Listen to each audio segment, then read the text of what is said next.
জামশেদপুরের আদিত্যপুরে শ্রীনাথ বিশ্ববিদ্যালয়ে 3 দিনব্যাপী 20-21-22 ডিসেম্বর 2024-এর অন্তর্জাতীয় হিন্দি মহোৎসব খুব ধুমধামভাবে সম্পন্ন হয়।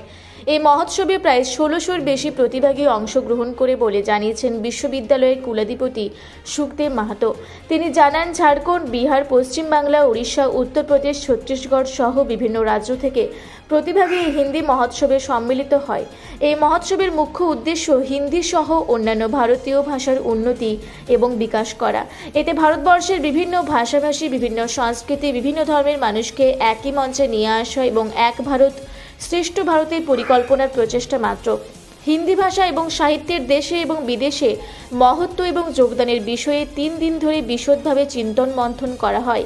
এছাড়াও বিভিন্ন প্রতিযোগিতামূলক প্রতিযোগিতা ছিল, যাতে প্রতিভাগীরা খুব উৎসাহের সাথে ভাগ নেয়। এতে হাস্যকবি সম্মেলন, প্রশ্ন উত্তর, দেওয়াল লিখন, প্রশ্ন আমার বিচার, আপনার সাহিত্যিক কৃতি, ব্যক্তিদের ঝাঁকি, কাহিনী লিখন, নক্কর নাটক, লোকগীত, লোকনৃত্য, কিছু তুমি বলো কিছু আমি বলি, সংস্কৃতির 7 রং, লঘু নাটিকা, সূচনা, সৃজন, কাহিনী থেকে কবিতা ইত্যাদি বিষয়ে প্রতিযোগিতা হয়।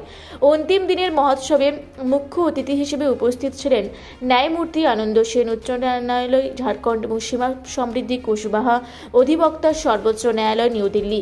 এতে মুখ্যরূপে শ্রীনাথ বিশ্ববিদ্যালয়ের সংস্থাপক শম্ভুনাথ মাহাতো, কুলাধিপতি সুখদেব মাহাতো, মুখ্য পরামর্শদাতা কৌশিক মিশ্র, রবিকান্ত জে, রাজেশ, ভবেশ কুমার, বিনয় শাণ্ডিল্য, রচনা শশীকান্ত সিংহ, শশী শেখর, অমিতারানী মাহাতো, ডক্টর তরুণ কুমার মাহাতো, লক্ষ্মী মাহাতো সহ অন্যান্য অধ্যাপক, অধ্যাপিকা, কর্মী এবং ছাত্রছাত্রীদের মহত্বপূর্ণ যোগদান রয়েছে।